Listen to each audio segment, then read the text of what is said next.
Hello, ladies and gentlemen, dude and dudettes. I'm Matt Burns. I am... Who am I going to be today? Oh, I'll just be myself, James Irvine. Hello! For a minute then, I thought you were going to do, tonight, Matthew, I'm going to be... Yeah, but you're not Matthew. Matthew is short for... Never mind. I thought you were doing a bit of stars in your eyes then. I haven't got stars in my eyes. That'd hurt. Just no.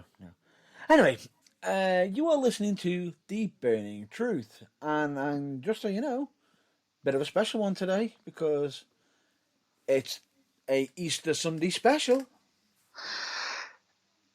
It is Easter, and it's not like Christmas, but I feel like it's Christmas at the moment because I've got a food baby.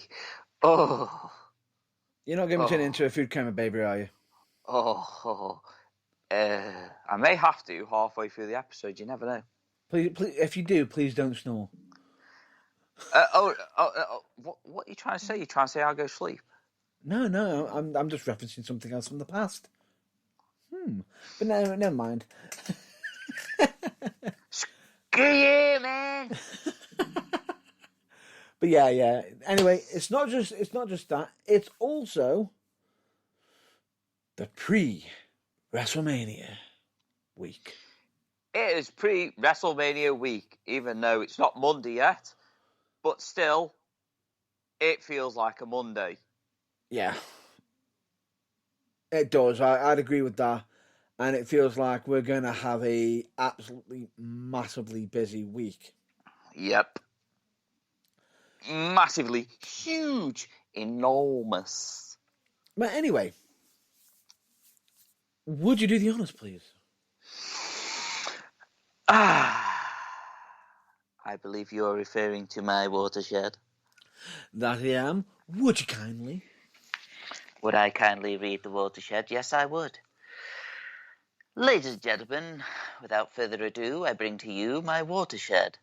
The following broadcast may contain language, opinions and topics that may not be suitable for younger listeners or for those that are easily offended. However, I do believe that in the eyes of Peter Rabbit, you'll have a better time. It would be a lot more easier on the eyes and ears.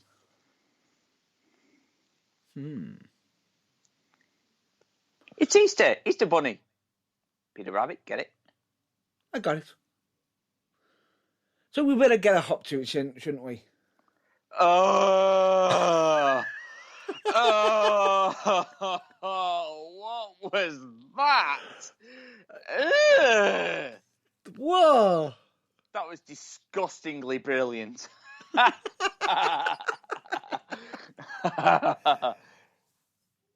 makes it even more funny is the fact that, let's just say this, ladies and gentlemen, if anybody turns around and sits there and thinks to us, oh, you planned that, you planned it.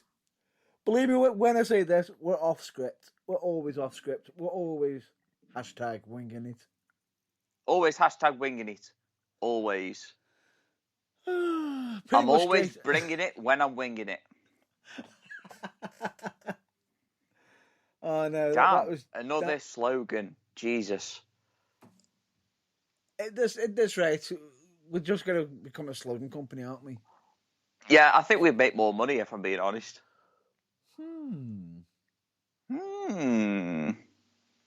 That could be if you tried here. But anyway, we're going to get to our usual messages, which is, of course, the Burning Truth, as always, is still a massive support of Black Lives Matter. And we are also advocates for #speaking out. That we are. And, of course, we have some certain rules and regulations because we have always got some airtime, some airspace, and a microphone always available for when somebody wants to speak their minds on them subjects, just as long... Just as long as it's not libelous. Yeah, or slanderous. And Exactly. The fact that, I think, we don't want to be getting lawyers involved, having to, to not be sued. Somebody likes my slogan. What's that? Somebody likes my slogan. Which, Bringing it when I'm winging it. bringing it when I'm winging it. Oh, that is so mine now. Right, ladies and gentlemen, I just thought I'd let you know that I have literally just decided that that is now copyrighted, so you can kiss my bottoms. Or kiss your Irvine. Or kiss my Irvines. Or Irvine. Either way it works. But anyway. If you can see my face right now, you'd look like, I literally look like I just farted and sniffed it for the first time. Okay, so that's either mildly confused or a Cheshire Cat grin. Oh, no, this one's definitely confusion. I can't tell if that one was just air or whether it was slightly dirty. Ooh. Should have worn a brown pants. Yeah. Damn. But anyway, point being is, this is the burning truth, and of course we've got plenty to discuss, as of course we've always going to have to mention, or we're going to have to mention on the website the TBT weekly blog. The log. Why is it every time it's my week you always call it the log? I don't know. Probably because it's poop. It's not. It's not poop. It's not. I just like referring to it as a log because I know you get your knickers in a twist. Anyway. It's not a log. It's not a log. Well, technically, I'm going to hate admitting this now. It can be technically called a log on a blog. Ha ha ha ha. So I can't... what, does that mean that I'm right? To a degree. So does that mean that I'm right and I win? No, you're not going down that road. No. Oh, I went there, brother. I went there. You're not going there. No, Too late, no, already no. went there, and I reeled you in, and then I cast you back out like the little fish that you are. Anyway, point being is... That was what your humming sounded like, just. The jaws. Oh,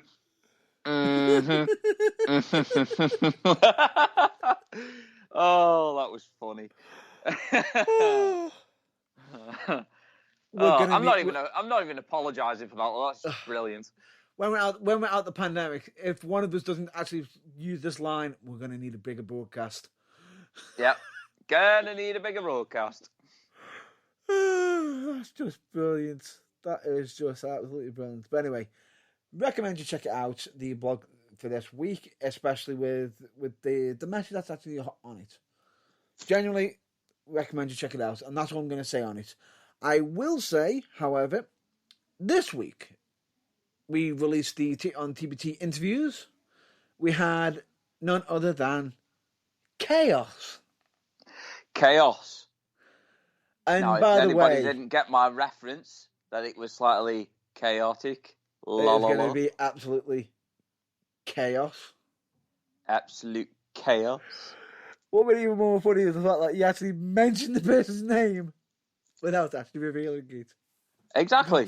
Ding, ding, ding. Genius. Absolute genius. Fucking genius. Like a brain fart. Oh, hello. But anyway, the point being is, we have got another one on the way. Yes, and he's got a big itch.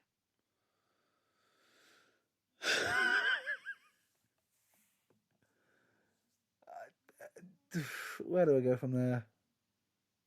You need to scratch it. That is just brilliant. Absolutely brilliant. No, but this week's one was an interesting one. Definitely one to listen to. And all will be revealed via social media.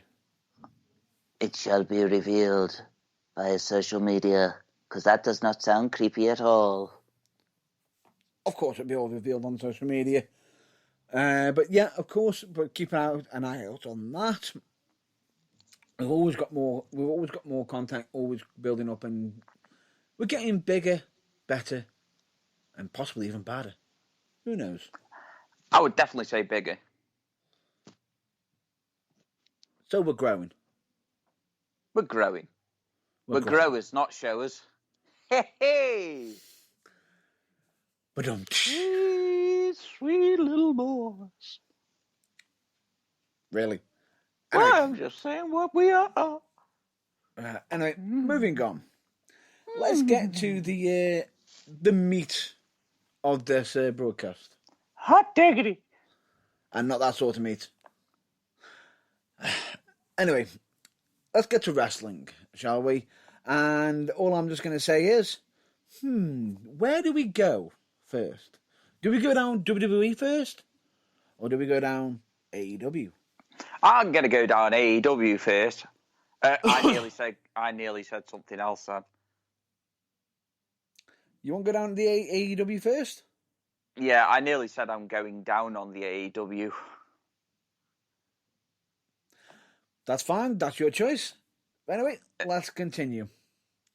The AEW. proverbial penis of AEW. Anyway, on AEW, we have had a lot this week, if I'm not mistaken, because we had the debut of Christian Cage. Ooh. Which, might I add, he looks in phenomenal shape for somebody his age. Yes. And I'll be honest with you, I was a little bit worried with the slogan that he was carrying around on him. Yeah, he's got a slogan of his own, hasn't he? What was it? Outwork everyone? Yep. And somebody had a bit of an issue with that, didn't they? Who was that? I can't remember his name. It has just eluded me. I'm having a brain fart moment. Oh, come on. Was it his opponent?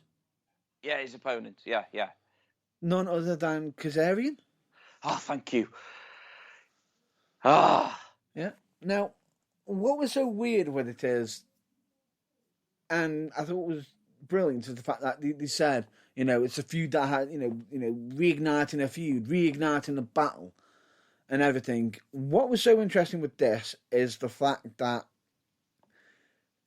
these pair were going at it like there's no tomorrow. It was like they were going at it like, pretty much from pillar to post, coming at each other, from bell to bell.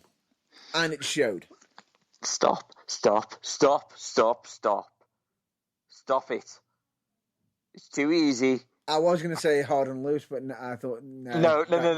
That's too much. No, that would have been the end. That I would have turned off my iPad. I would have gone to bed and gone, you know what, Matt Burns, I'll see you next week. I'm done. See you later. I'm out. I'm done. You absolute pervert. I'm not being a pervert. But anyway, the point being is, both of them were showcasing how good they are and how competitive they can be in the squared circle. Oh, thank God you said that. If you'd have said in the ring, then I'd have lost my shit. That's why I avoided it just for you. Yay! But yeah, the weird thing about it is, with having a slogan like "Outwork everyone," that's a bar you've got to basically. If you're setting the bar, you've got to hit it. Yep. Whoa! Everything okay? Yeah, just ignore me. My TV has just decided to go into shop mode. What? Because it's so shocked that how much of a bar that was raised by Christian Cage, and he managed to keep up with it. No, it was actually quite confused of why you are such a pervert. Anyway, let's continue. The match itself, your thoughts? It was all right. I wouldn't say it was a world, an instant classic. It was just a good match. It was solid, beginning to end. Christian Cage, you know what you're going to get with Kazarian and Christian Cage anyway. It was actually pretty good. That it was, and great match, great start, great debut. Yeah, I would say so. I mean, we all know what Christian Cage can do anyway. But I'm not going to keep calling him Christian Cage because it's so annoying. It's just Christian to me. It's Christian Cage. You've got to say Christian Cage. Otherwise, technically, WWE owns that Christian. Christian! The name Christian. I'll never forget that entrance because it was so absolutely awesome. I know, I was just about to say it was one of his best entrances ever. Why did he not keep that? Do you know what's so weird? The fact that at first people were like, they were mocking it, going, Christian! I lost you on your own. And then just kicked into that beat. That was absolutely epic. Exactly. It's like Test. Which one? Test. This is a test. Oh, good Lord. Ever since I mentioned that to you. Yeah, I can't unhear it now. You have ruined my childhood, you absolute twat. This is a test. Test. What kind of test? Chlamydia? Gonorrhea? Which test? COVID? 1, 2, 3. Oh, but the music is still good. The music is still epic. But anyway, let's move on, shall we? Let's move on to the next segment that we want to discuss. Which is, how much of a heel is MJF? Let's just put it this way. If he was an actual heel, he'd be a stiletto. Genuinely, he is, for someone so young, he is such an absolute genius at how he works. Yes. Especially a certain scene in a certain room where he's brought in his interior designer. Oh, good Lord. And he proceeds to open a specific door. And behind said specific door is the inner circle. To which he panics, slams the door shut, and tries to leg it.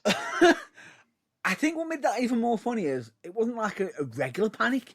Now, if that was anybody else, it'd be, oh no! It was been like, gotta go. But it was like, we gotta go. We gotta go. It was literally... Opens the door. Uh-oh. We're not going to make it out of here. What was so genius about it is, for me, is the fact that you see him look at them, close the door and just say, I'm not going that way. But very calmly, like, yeah, guys, we got to go. We got to go. All hell breaks loose. To be confronted by Jack Hager? Jake Hager. That's it, Jake Hager. Boom. Straight into the punch and an absolute all-out brawl. Now, that I will say, we know that AEW has got a lot of factions. But here's the thing. WWE aren't doing them. Impact haven't been really doing factions much lately. Well, they are, but not on that level. But they're doing something different. I thought you were just about to say they're pulling something different then. That's why I stopped mid-sentence. Yeah, please just stop. Stop. Try to think about what you are saying before you say it. That's why I'm trying to be professional. Stop pointing that out. What, that you're a pervert? I'm not a pervert! You are a pervert. You make bloody snoopers with a fucking pair of binoculars and a window looking through somebody else's bedroom window watching a guy all dressed.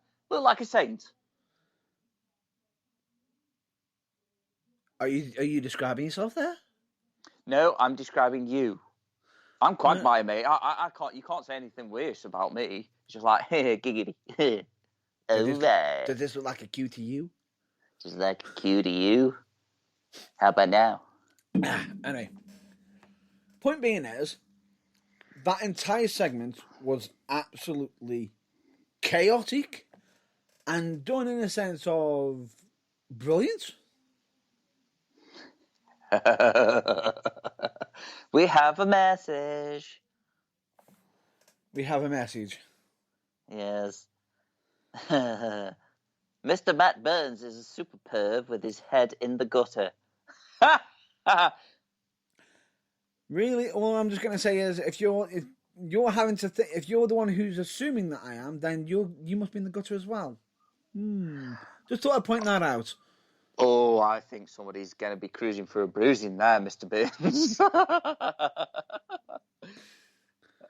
Don't make me bring up a certain name where you'll get cut. Who, Dolph Lundgren? Oh, so you won't bring him up this time?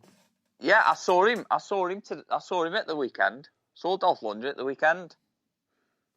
And anything good? No comment. And there there you go. There's your fatal flaw. You can't even It- name a movie he's in. Fatal Flaw, Red Scorpion, I'll give you that. That Expendables, Rocky. I believe someone's got his Google up now because he's in panic mode. No, actually, I can't type as fast as you. Thank you very much. I've got fat thumbs. And I'm pretty sure that someone was probably saying, yeah, he does. But anyway.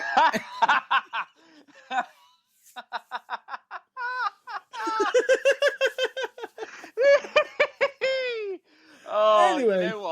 You know what, Mr. Burns? For the once on the show, I'm letting you have that one. I'm letting you have that one. That was perfectly timed and very well said. It had to be done. I know where this is going. But anyway, all I'll say is the finishing point of that entire segment, where Chris Jericho is brawling with MJF and he's picking him up to, he's just been, I believe he swirled him. You mean a wet willy? No, a swirly. A swirly? What's a swirly? Head in the bog.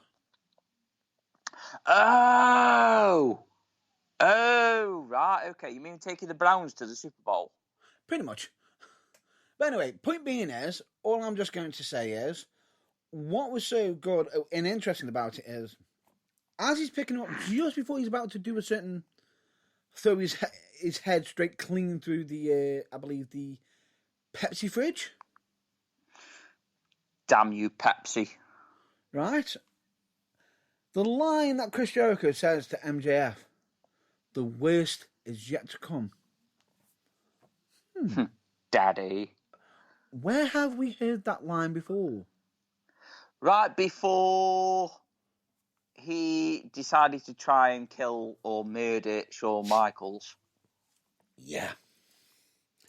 On WWE, which was him throwing Michaels through the Jerathon 3000? Yeah, the Jerathon 3000. Wasn't that on the highlight reel that Jericho did? Yes. Yeah. I remember it now, because when you were talking about it earlier, I was like, I can't remember what you mean. And then I just remembered he did the highlight reel, didn't he? Yeah. And what was so brilliant is the fact that when he uses that line, you know you're about to witness a good feud. You know you are. And it's absolutely brilliant. But the interesting thing about it is the stark contrast is when Jericho did it on Shawn Michaels, he was a heel. He became a heel. This time he's done it as a face. Well, he's more so like a tweener, really, isn't he? I'd say he's got to be a face right now. I don't know. I still think he's a tweener. Yeah, okay, MJF is the heel, clearly. It's MJF. But Jericho is still what I would call very heelish. Anti-hero. Yeah, that's it. Anti-hero. Yeah, I'd agree with that. But I saw a clip from Inside the Ropes interview with Jericho, and Jericho highlighted a bit of an interesting fact to us, or to me, from me listening to it. Did you know he's never been a main champion for a company without being heel? That's true. I can see that being the truth. Yeah, it is. And what makes it even more funny is the fact that he even points it out for AEW as well. He just goes, I hope to break that curse one day. It would be nice. It would be nice for him. But, in all fairness, he makes a better heel. Oh, he's good at being a heel. But I did like him at the invasion angle in the WWE when he was actually face. Yes. So, but he still plays a better heel. Oh, heel / anti-hero. Yeah. Especially with his long list of moves. Oh, hello, cheeky. you like the long list of moves, you know, the infamous armbar. We have a cravat and an armbar. Funny enough, I actually can't get that one out of my head because I saw a picture of Dean Malenko the other day and all I thought to myself was, armbar. That's all I could think of. I was just like, the only thing that you could think of when it comes to Dean Malenko is, yes, he's a great wrestler, but all you could think about when it comes to promos is the one that Jericho cut on him. Yeah, and it's followed up with the word armbar. Yeah, and it's always the word armbar. Man, he was so underutilized in WWE. He was. Oh, WCW at the time, actually. And he was. No, I'm not on about that. I'm on about Malenko. When he came over. Yeah, when he came over. Oh, understandably, 100%. However, I believe as a backstage agent, he's actually been doing some absolute wonders. Oh, yeah, well, hats off to him. Because he's not very well, is he? Definitely. Absolute hats off to him. Genuinely, it's absolutely fantastic. He's great person, great mind. But I feel as though he could have done a little bit more. Other than almost kill Scotty 2 Hotty. Yeah, well, to be fair, I was contemplating flying over to America and trying that myself. I'm only kidding. I'm kidding. He's joking. He or is, of am course, I? joking. And believe me when I say this, in case you want to know what move it was, that DDT off the top rope. Yeah. I don't think I've ever seen a DDT quite like that, ever. Yes, because I'm surprised, I'm actually pretty sure that they're not supposed to hurt like that either. They're not meant to land like that. And the weird thing about it is, as soon as it hit, if he kicked out, that would have been, nope, see you later, nope, I'm out, see you later. Yep. I believe we just had a message asking if someone's playing with a rapper. That would be, Sir Irvine enjoying his Easter. No, I'm not. That's a lie. No, I'm not. Why are you lying? I'm not lying. I'm not playing with a rapper. Fuck's sake. I'm saying you're enjoying your Easter. Of course he is. Don't know what you're talking about. But anyway. But anyway, we'll get to Chris Jericho. Sorry, go on. We'll get to Chris Jericho again soon. Oh, actually, yeah. I was just thinking that. Have we got something else to cover with AEW? Yes, we do. Go on. And this is a bit of a congratulations to AEW. Ooh. Over something that they've corrected recently. I wouldn't say they've corrected it fully. I would say that they have actually started to make amends. Correct. And it all started with Britt Baker, if you ask me. And Thunder Rosa.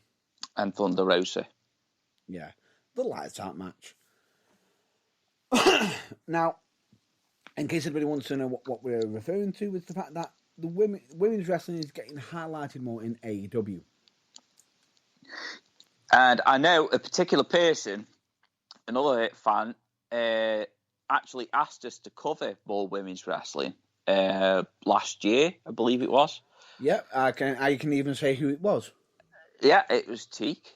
It was Teak, and she actually wanted us to cover our thoughts on women's wrestling, not just on a single brand, but across the board. Yeah. And AEW always came up short. Very, very short. Which is shocking for the talent that's there. Exactly. Especially now, because there are some decent talents on there. But yeah, we got we got bummed out by the women's wrestling on AEW. I won't lie. I could barely watch it. I had to fast forward it if I wasn't watching it live on the air. But just it bummed me out. It really did, because I knew that they could do better. No, it's not that they could do better. It was just the fact that they weren't being given the airtime. Yeah, I'm not saying like the women wrestlers weren't good. I'm just saying that AEW weren't very good at covering them. No, and and yes, of course, we know there's the AEW heels and everything, but not being funny or anything, how is it fair putting their wrestling behind a paywall? Yeah. It's not. Where all the other talents are getting theirs out on their, regular scheduled programming. Now, I can understand them wanting to try and, they are saying, yes, we are saying that we don't want anybody else, we're not going to be paying another channel. We want to advertise you ourselves. That's fine and dandy. But it also comes with the fact that they might not get as much publicity, as much watch time or anything. Which is a shame. It is, especially considering all the talent that is actually on that female roster. It's just they were just underutilised, and it was quite a shame. But yeah, no, actually, we are now looking at it because of the match that Thunder Rosa and Britt Baker had. Yeah, the lights out. Like, what an absolute fucking amazing match! What a way to start lifting up the talent, should I say? Giving them more airtime. Yeah. Because I have noticed that there's been a bit more airtime just lately for the women's wrestling, not just on the YouTube AEW shows, but also on the main show as well. Yeah. And don't get me wrong, yeah, most of them have been highlighted through male wrestlers, but still, it's good because it's a start. It is. It is. It's building up. It's getting more and more. We're getting it more. And more, Daddy. I can't wait to see what else they've got for that division. For that division, because it is going to continue to get bigger, better, and badder. Exactly. So shall we move on to the next topic, which is still AEW related, but which moves us into... Actually, before we go there, I want to give out a bit of a quick message to John Silver. Go on. Now, John Silver had his match against, I believe, Darby Allin about a week ago. Yeah. Now, during that match, it wasn't quite well known, and we didn't actually cover this we might have been able to possibly have covered this last week, potentially. But it's something that I'm going to be mentioning now. I have got to give props to John Silver for the match he had against Darby Allin. The fact that partly way through the match, he ended up with an injury. Yeah. It's never easy to finish a match with an injury. It's never even good to try and entertain finishing a match with an injury. But anyone that does, hats off to you. And he didn't just finish it. He did it at the same level of the entire match. Yeah. Keeping it going. And it's like, damn. it's hard work. Which actually now brings me to another point of Matt Sydal. Oh. I actually watched that match with Kenny Omega, and what the fuck? It was brilliant. Yeah. It was really, really good. And that was But then again, not this week. Not this week. Yeah, it was last week. The week before, yeah. Absolutely brilliant. And it was really, really good. I want to give props to, I believe, I'm trying to remember all the people who were in the 6-man tag match from this week. Yeah. Kenny Omega and Good Brothers match. Do you know which one I'm on about? You mean the Hair Bear Bunch and the Eggheads? I see what you did there. I see what you did there. I believe we had... Is it Lindsay Dorado? Yeah. And Ray Phoenix? Yeah. And I'm just trying to remember, for some unknown reason, I should be remembering this other person's name, but for the life of me, my brain's just gone absolutely star-bonking madness. Don't worry, mate. I can hear you typing on Google. You'll know soon enough. I'm actually not on Google. What are you playing with, then? Your little stick? Little stick? All I can hear is... It sounds like you're playing with an analog. Are you playing on your Xbox? No. You better not be Matt Burns. You told me off for doing that not long ago. I wouldn't do that. Yes, you fucking would. I would not do that. I would not do that. Yes, you would. You like playing with little sticks. Excuse me?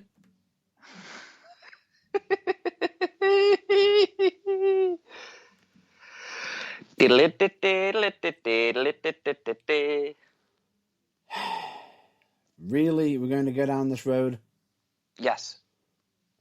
Yes, very much so. Very, very much so. Anyway, come on. I just remember the name. I just had a tear roll down my eye. He's one half of the Lucha Brothers. It's Penta Al Zero M. I can remember the L0 part M. I just couldn't remember the bloody Penta. Why didn't you just say Pentagon Jr.? That's what I call him. I couldn't remember the word Penta.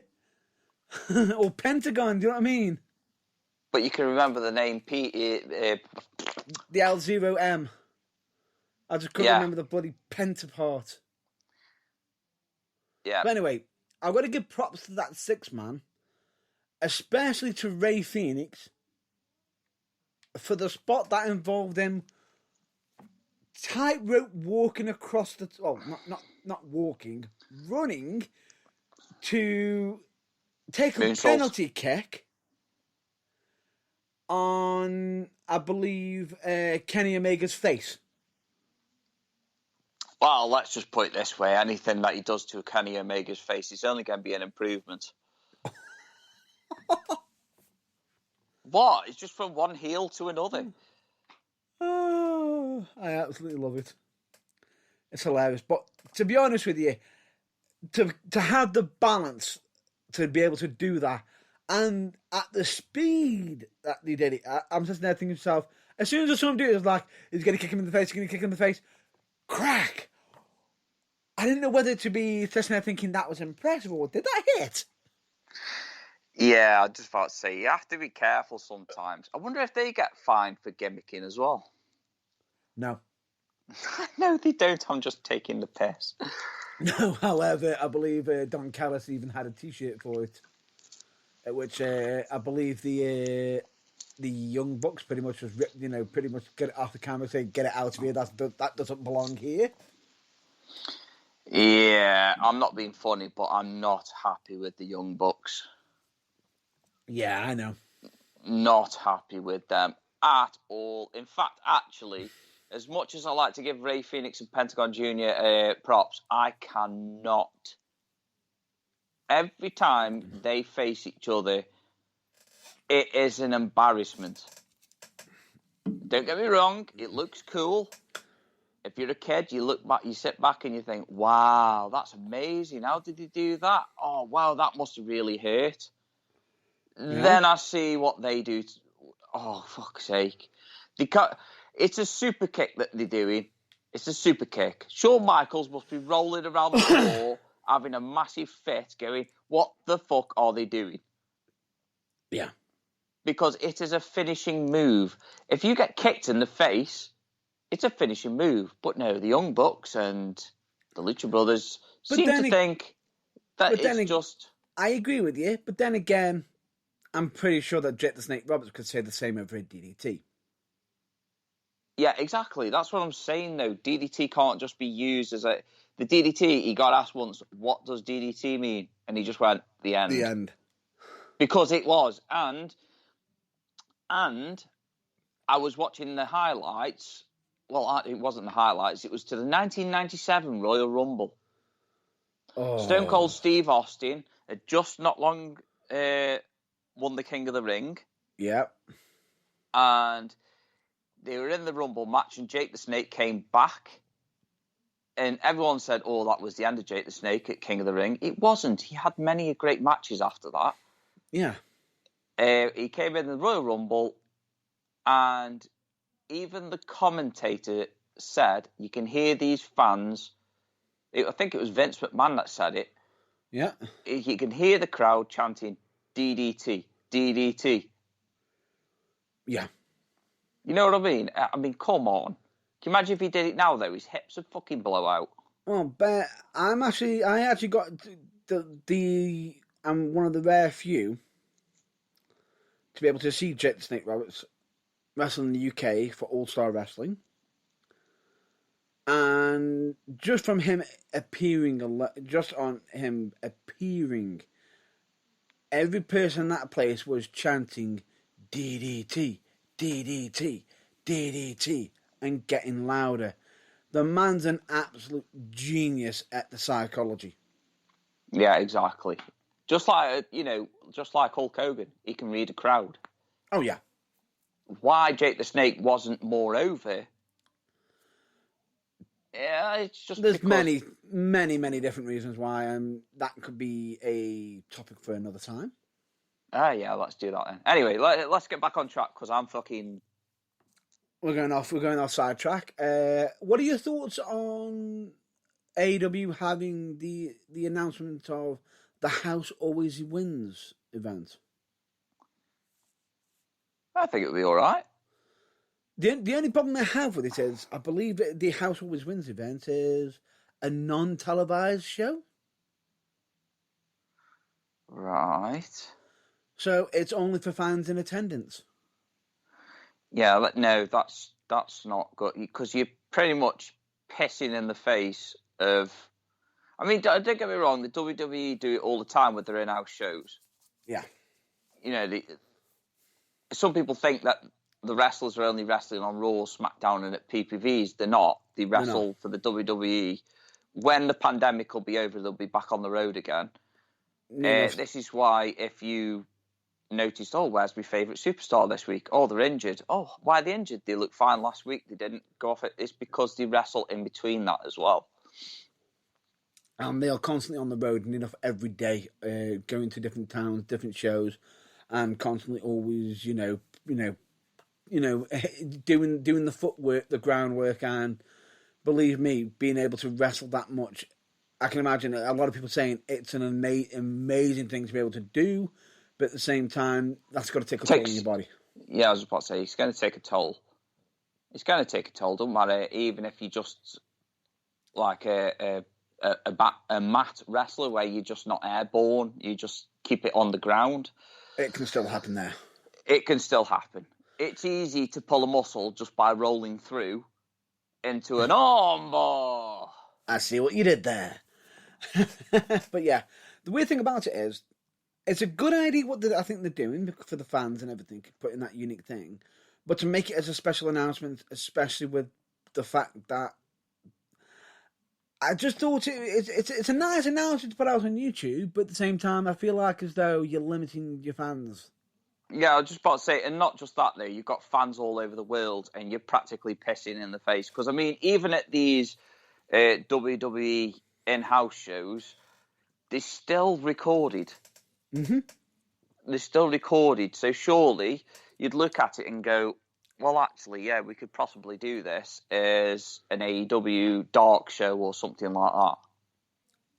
Or, for the international lot, why don't they either just make it into like be able to provide it as a special? Yeah, like on your betting websites, you can watch specific football matches or make it sort of like a pay-per-view, like a mini one. Yeah, mini pay-per-view. So instead of your usual 3 hours, it's just 2 hours. Yeah. But anyway, we're just surmising it. We're just spitting out bollocks again as per usual. Yeah. But it makes sense to us. Makes sense. Makes sense. Where's my cannon monster? I don't know. All I can find is fucking cow bullshit. Right. Point being is, the one thing I'm actually worried about. The one thing I'm a bit worried about with the whole pandemic situation is, we haven't got house shows yet. I'm actually not looking forward to when the house shows come back. And I know you're all thinking, but wouldn't that mean more revenue for the wrestlers? Yes. But bear this in mind, their bodies are not going to be used to it now, are they? No, exactly. They're just going to be used to wrestling once or twice a week. Unless or they could very well be training every day, potentially, which could actually negate it. But at the same time, training and doing it on shows are two different things. Yeah, exactly. Two different things. That's neither here nor there anyway. It just doesn't feel right to me to be doing that because the people who supported you most are the ones that are sitting at home. So surely you should be giving them the chance. That's all I'm going to say on it. So yeah. But anyway, we need to move on now. Anyway, I was just about to say with you, we are going to have to move on, and we're going to be jumping over to another company. Well, yeah, but also, it is AEW, isn't it? So, yeah, related. Yeah.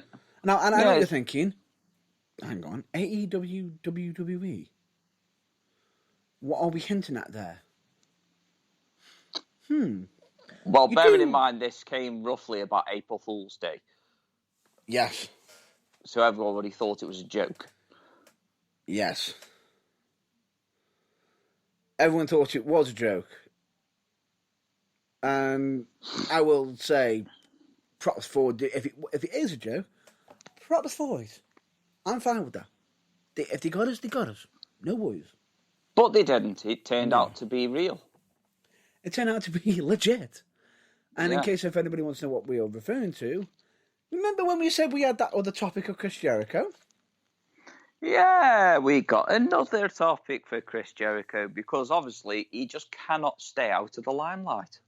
He can't. Which I'm glad for, to be honest. Yeah, and he seems to have it, doesn't he? He does have it. That he does. And anybody who wants to disagree, your name's going on the list. Yep. In case you're wondering why we are referencing Chris Jericho's WWE quotes, I wonder why. Well, let's just put it this way. He is breaking the walls down between WWE and AEW. That he is. And now, instead of us beating around the bush, we're just going to outright say it. Chris Jericho is going to be interviewed by Stone Cold Steve Austin. And everyone's just now thinking to themselves, oh, it's going to be on his podcast. No, it's not. It's not. It's going to be Broken Skull Sessions. Which, if I'm not mistaken, isn't that on the WWE Network? Yes. Now, why is this important? Because Jericho obviously fell out of favour with Vince McMahon went off to wrestle at New Japan, was it? New Japan first, yeah. Yeah, New Japan. He did really well over there as well. They love him over there anyway. Yeah. And then, obviously, AEW, Cody Rhodes. Yeah. They said, well, we've got a new project coming. We've got a new project going on. Tony Khan, he's a businessman. He loves wrestling, blah, blah, blah. This could be the future. So he's gone over there. And lo and behold, a few years later, it is. It is the alternative. It's the better alternative. Yeah, and the scary thing about it is, I'll never forget watching that clip, the advertisement of the countdown, the old Jericho countdown with the Austin logo in the background and the countdown to 0. Then zoom out in the studio of Austin and Jericho face to face, and then just turn to the camera. Exactly. So that's how you knew that it was legit. Now, if anybody's wondering why Vince McMahon doesn't do business with other companies, he just doesn't. He won't even negotiate with other companies for talent. He will wait for them to become out of contract. Yep. And then sign them. Yes.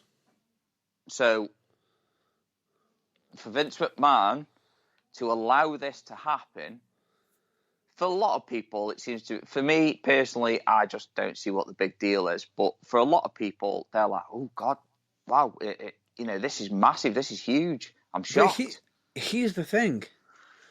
I think Vince McMahon, during this moment, has got his old WCW head on from when DX invaded WCW. Yeah, if you remember. I know that. Yeah, I know, but bear this in mind, Triple H said to Vince, what happens if WCW come knocking on our door? And what did Vince say? Let them in. Yep. And everyone's saying, why would you let them on your TV? Well, you've got one show that's got all the stars and one that hasn't got them all on. Which one are you going to be watching? Yeah, exactly.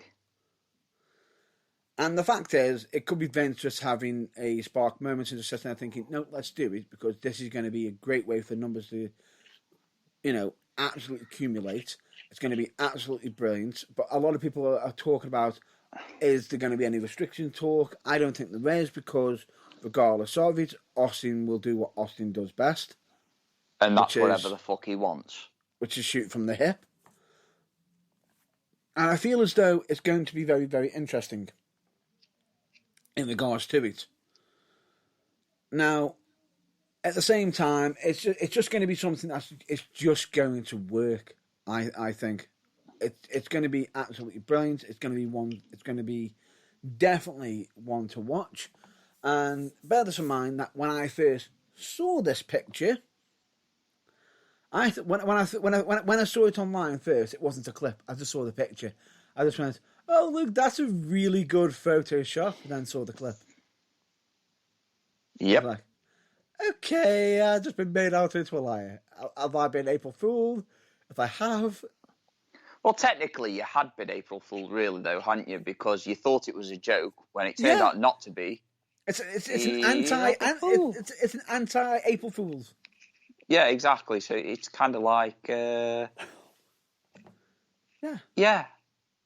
Basically, it's still I believe if Dave Chappelle was listening in on it, he'd probably sit there going, "Gotcha, bitch." Yeah, gotcha, bitch. Pretty much, but yeah, it's going to be absolutely brilliant. It's going to be one to highlight on the show, and I think it's going to be absolutely brilliant and definitely on my one to watch list. And when's that available? At the moment, there's not been an actual date revealed yet. I don't think that I know of. Yes, it's probably because Peanut are going through it. Peanut are going through it to make sure that there's nothing offensive in there. You mean Peacock? Well, according to you, it's Peanut or Peacock. Peacock. 1 week, idiot.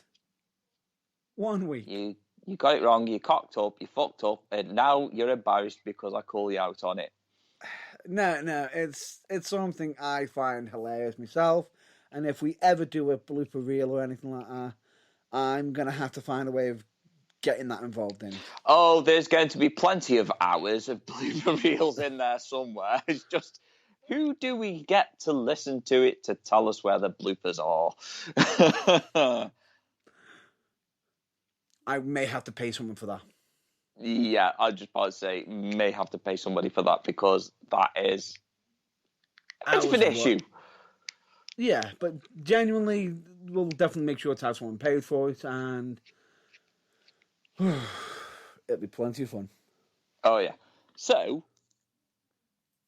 shall we move on to the actual WWE itself now? Because we need to bash through it, don't we, really? That we do. And let's get on to straight onto it, because I know this is going to sound like we're going to be bashing WWE. It's Which not. We do quite a lot just lately because they keep fucking up and doing things wrong. There's just one thing I just don't. I just looked at this recently, and I paused and I just went, "Well, why is this happening? Why has that happened? And what the hell?" Now, SmackDown this week, I've got no issues with. Promo-wise, definitely, especially Edge. Good to see the old Edge back. Yep. That's fine. Nothing said on there. My issue comes with Raw. What the fuck? Your issue comes with Raw. Yeah, it comes with Raw. What the fuck have WWE just done? Now, are we alluding to the fact that what we were talking about factions, and the fact now that we've had the breakup of two factions, one that we weren't very fond of in the first place because Ivan and Tinkle belonged to it, and the other one is one of my most favourite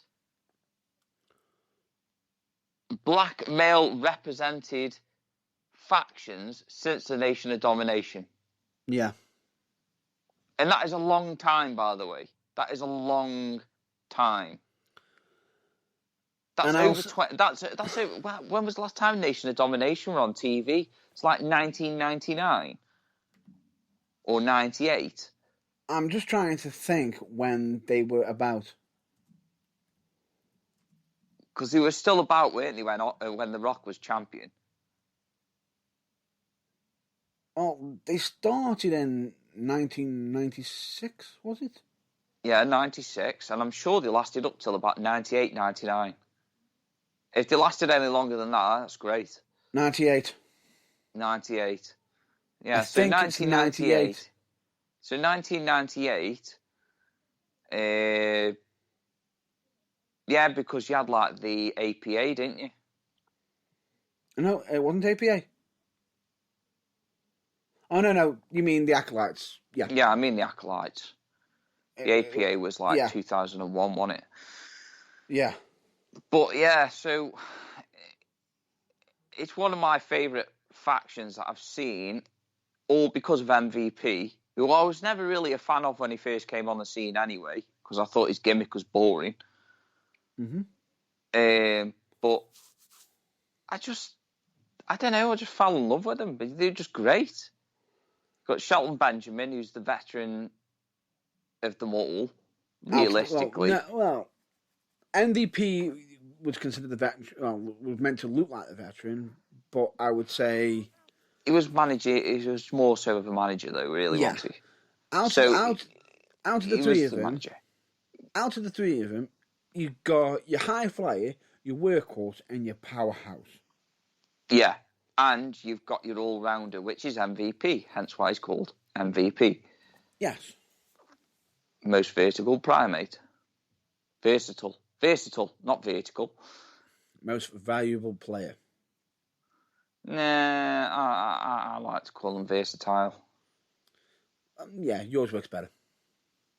So yeah, anyway, they clicked. They really did click. And you had the young, ignorant one that was like trying to nearly cocking up everything for the tag team. Yeah, which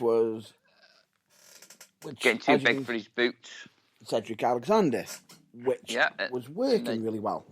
And then you got Shelton Benjamin. Then you got another veteran, realistically, in Bobby Lashley. Yep. Which is just like, it was pure gold.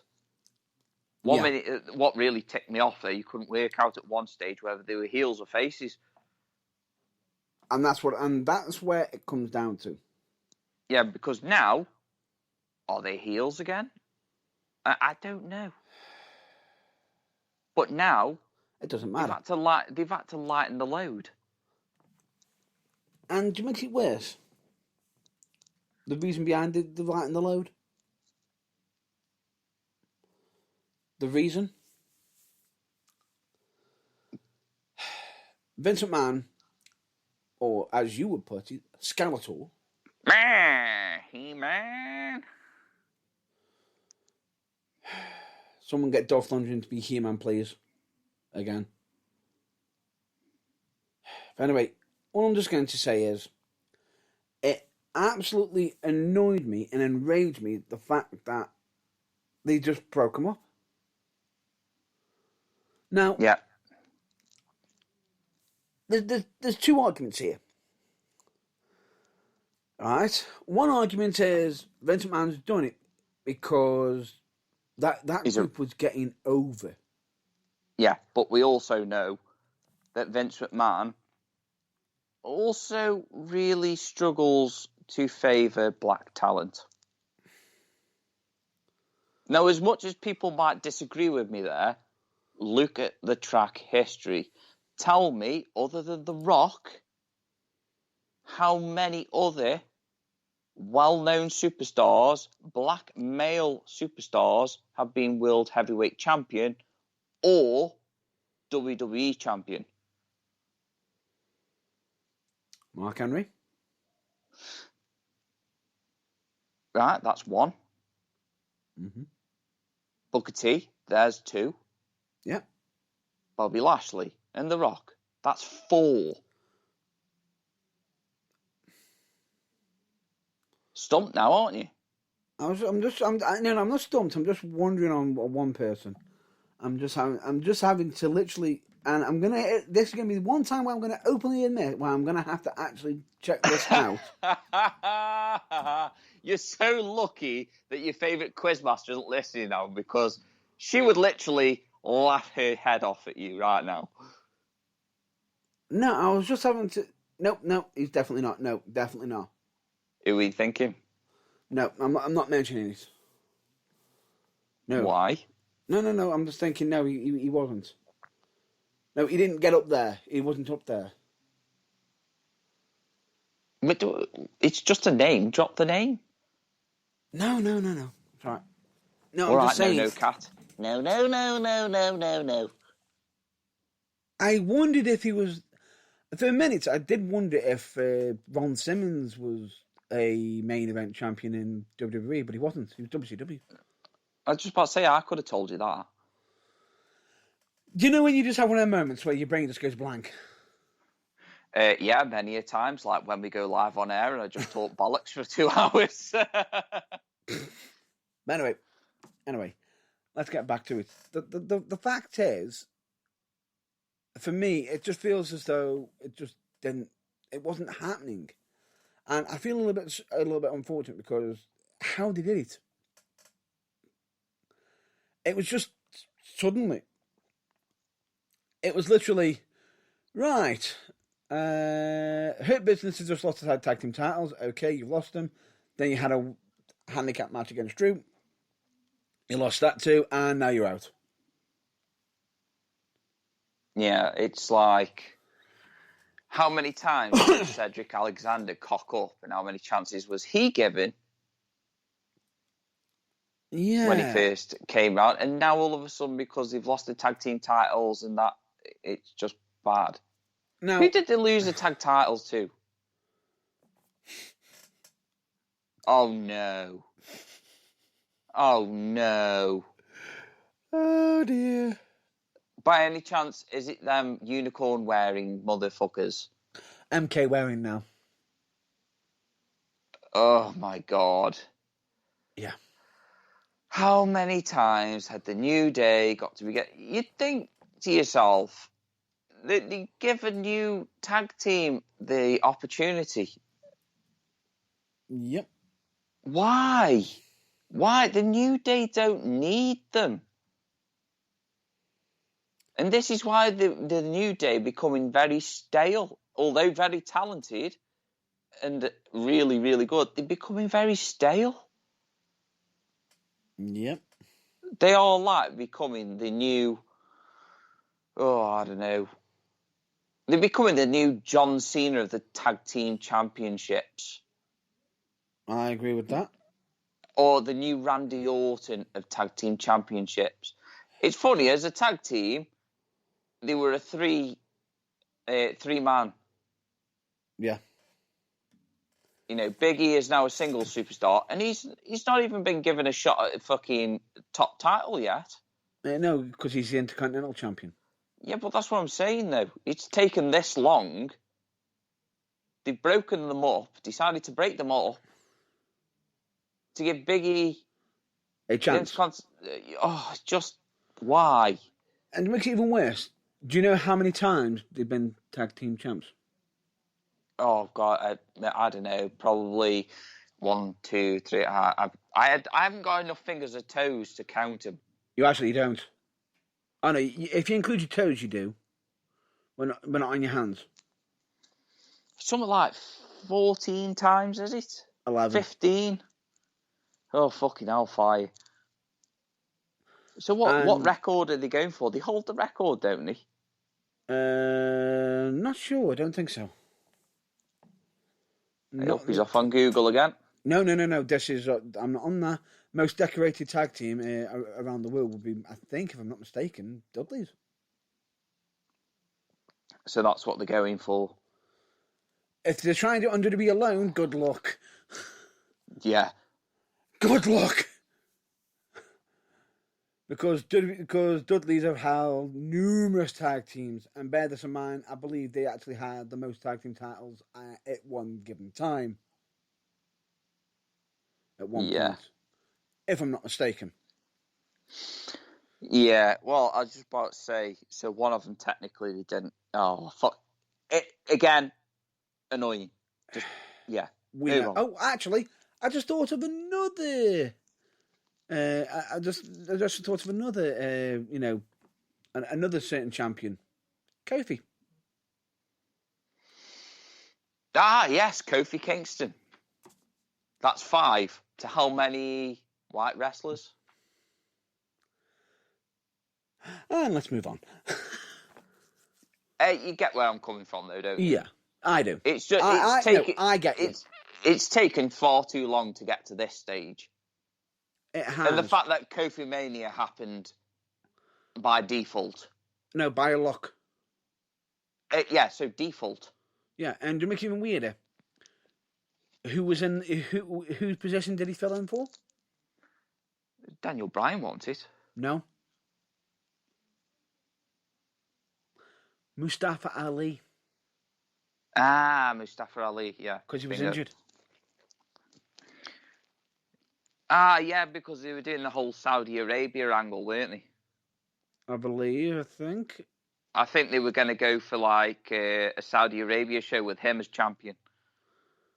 Well, I don't think they were going to have him as WWE champion, I don't think. I don't know, but anyway. Point being is it was just... We've got through it, and at this moment in time, I just feel as though it is just lackluster on how they've done damage to the Hurt Business. Now, I understand that Vince has done it because they were getting over, they were becoming popular, and Drew might get booed beating a popular faction. Fine. I can't see Drew McIntyre getting booed, though. He's too over. He's more over than the Hurt Business. Let's face facts. And the fact that the last time these two had a match, was it Impact? Of course it was. Impact. So, and it was fucking stellar match. Because it was when Bobby Lashley was doing really, really well, and Drew McIntyre was partway through reinventing himself. Wait, who was managing him? Yeah, exactly. MVP. History repeating itself. But anyway, the point being is, now, what hurts even more is that when it's the hurt business.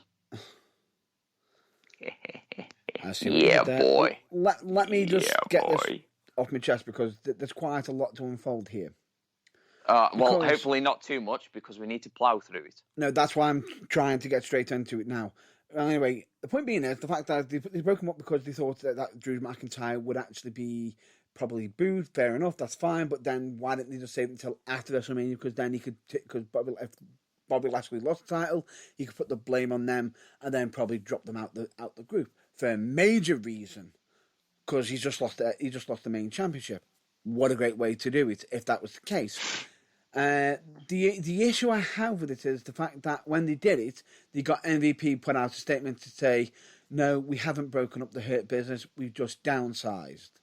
Fine, which means he could be potentially bringing in new people. And there's an actual idea that's going round, which if they do put these people in, I'm all up for it. Yeah, well, okay, Philip J. Fry. Translation, where's Keith Lee? Yeah, well, like I say, I just want to see something decent now, because there's just too many times that they've let us down. It worse. What really makes it even worse, Lashley dropped 2 members of the Hurt Business to have somebody arrive on Raw to attack Drew.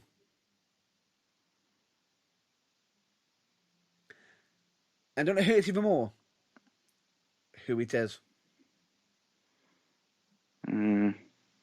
Baron Corbin from SmackDown. Yeah, we're going back to the whole SmackDown crossing over into Raw territory, even though they are not even part of the same not brand. Meant to be doing it anymore. Supposedly meant to be doing it on rare occasions. So what's Baron Corbin got to do with this?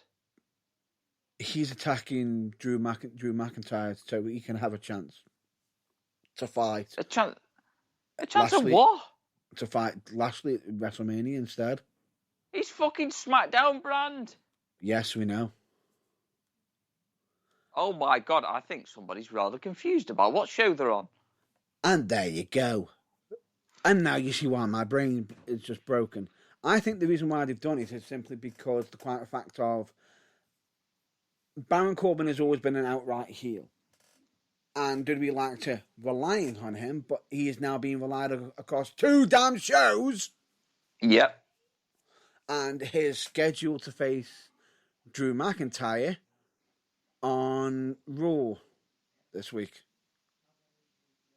Unfortunately, so if you can just bear with me, I want to hear your thoughts on it, if you can, please. My thoughts on that? Yeah.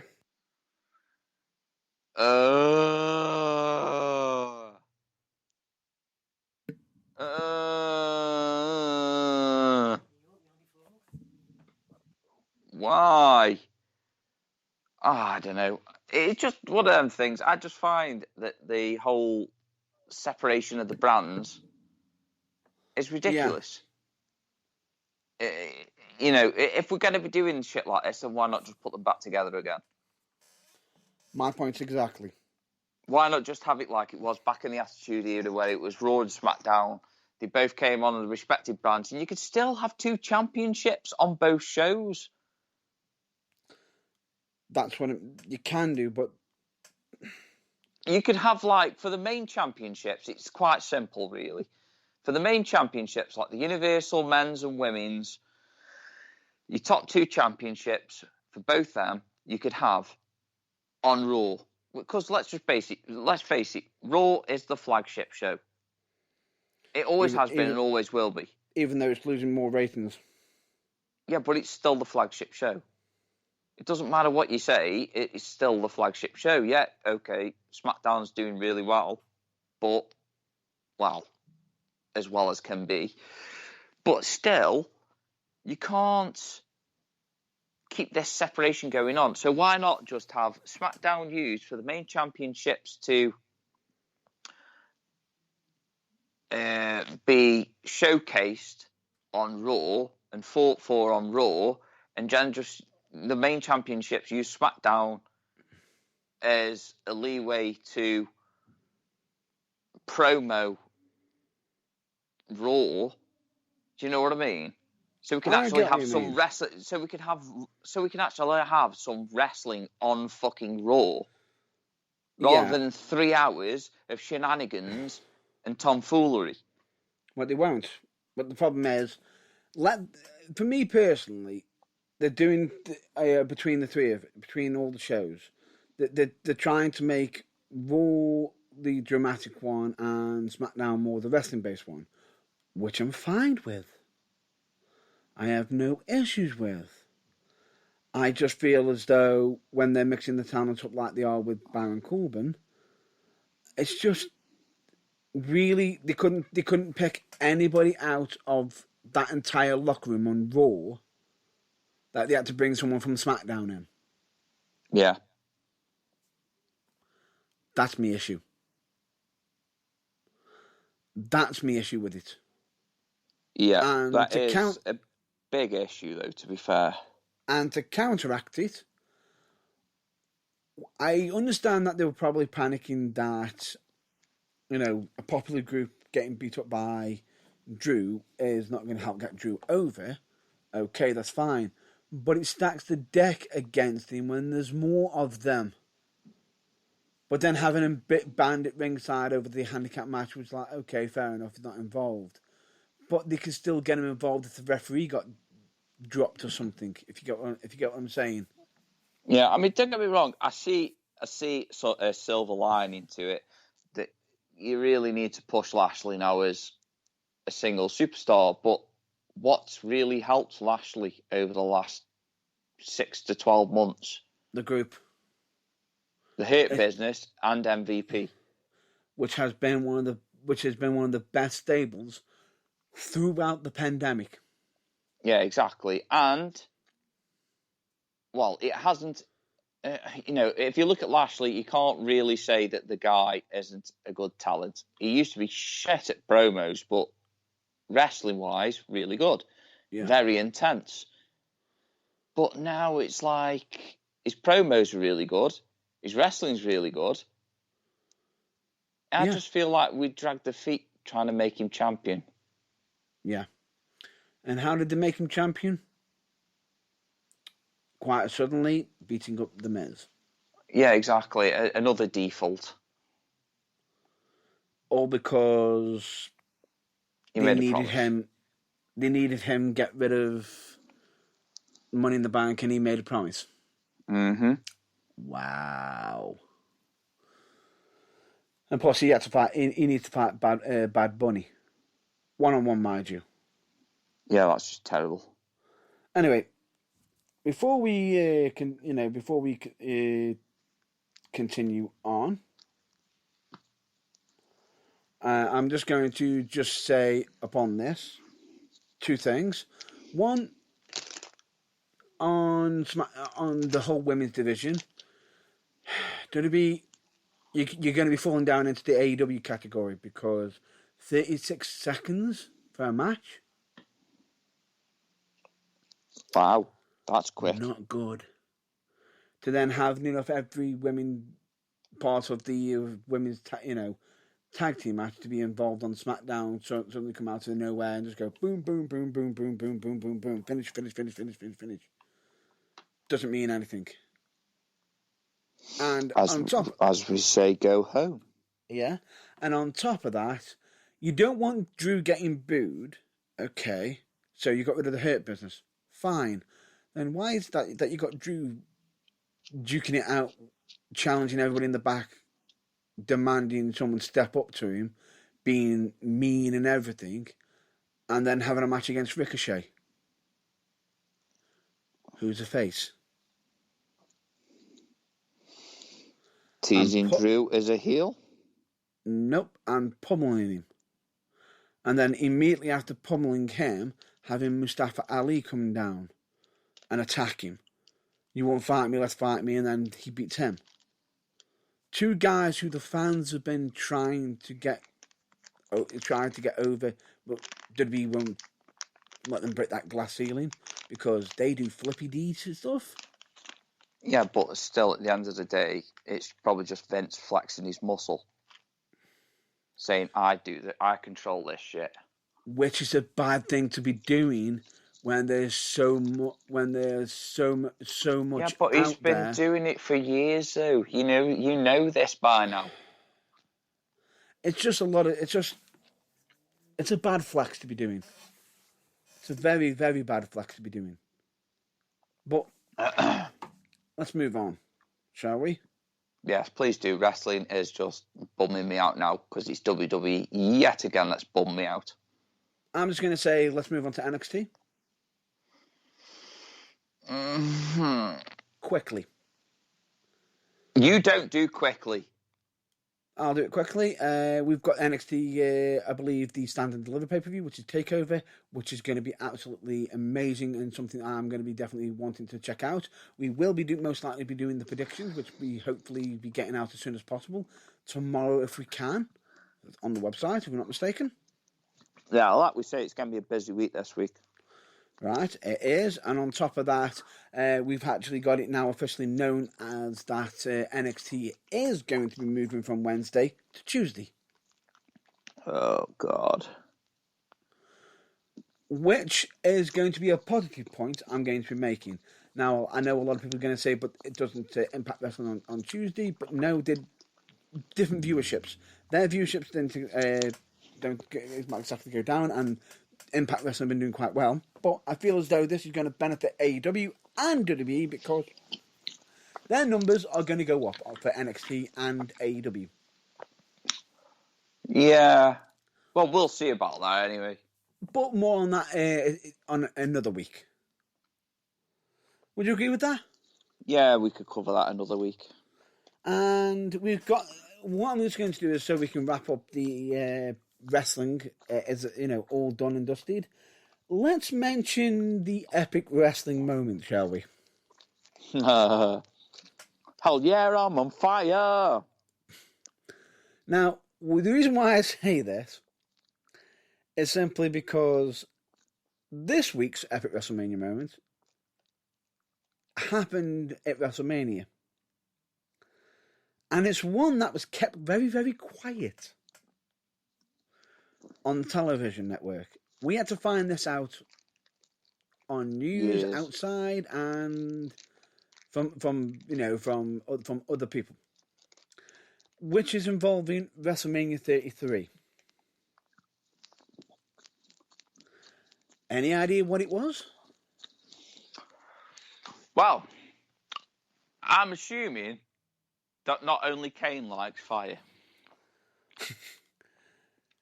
Yes, he doesn't. He's not the only one who likes fire because I believe that we have certain individuals who has plenty of pyros that involve fire. Yeah, well, I'm going to say this one though is that maybe he's after a bit of revenge on his brother.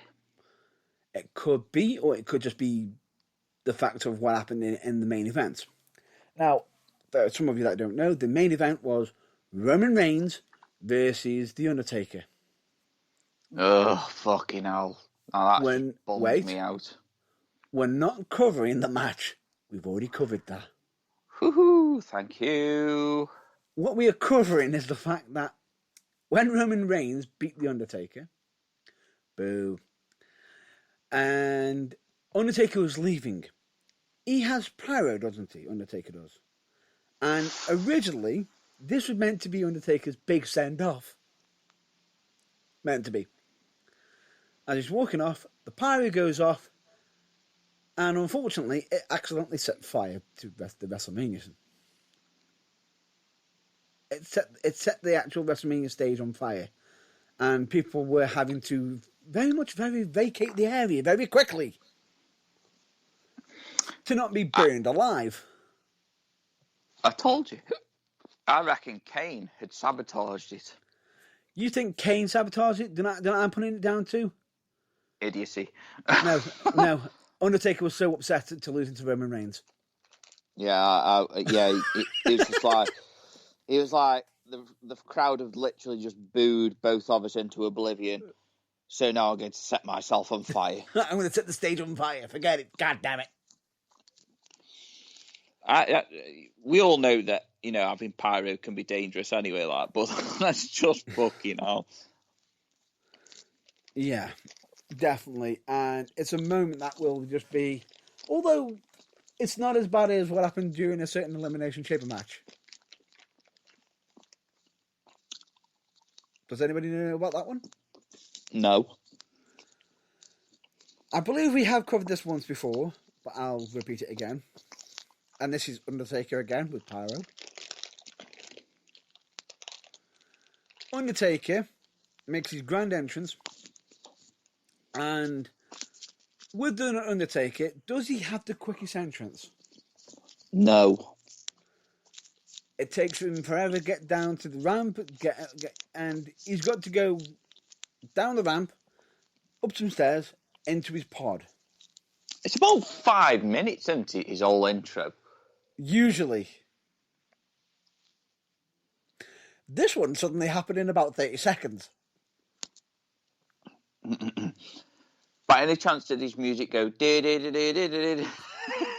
I think that would have been absolutely hilarious if it did. It didn't. And everyone's just there thinking, ooh, Taker's got a purpose. And the commentators had to point that out. Like, he's got a purpose here. He means business. I've never seen Taker look this angry. He wants to get in there. He wants to ravage. He wants to beat up somebody.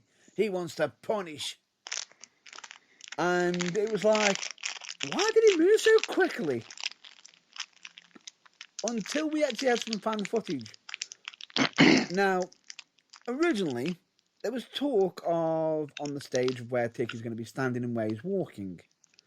And he had this discussion with the Pyromaniacs, and he said to him, "It's a little bit close to me. It's going to catch me." No, you'll be fine. Nothing will go wrong, Mr. Undertaker. You can gather from what I just said, something did go wrong. Oh boy. In case you want to know what did go wrong, where Taker was standing, it was supposed meant to be a little bit too close to him, the pyro. No shit, it was a little bit too close because unfortunately, Taker was actually ended up standing on a segment where the pyro was going to be going off. And unfortunately, the pyro went off as he was standing over it. Now, bear this in mind, Taker actually had a pleather jacket in mind to wear originally. A big, massive, bulky jacket that he was going to wear for the entrance, the grand entrance.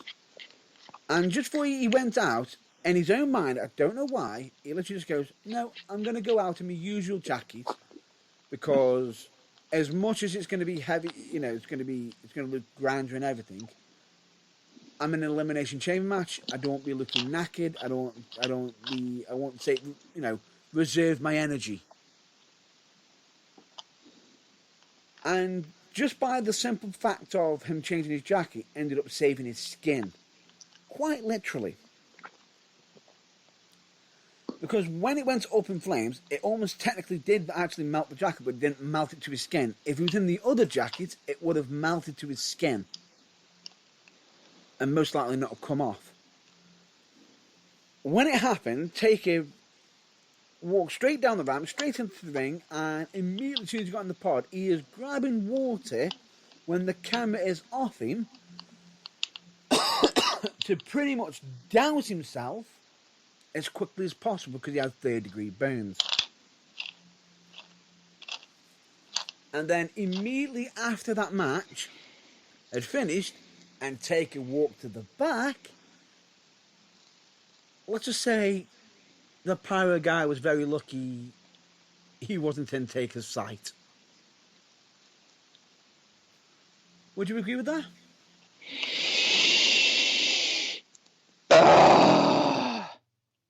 All better? Burns. Yeah. You done? Yeah, I'm done.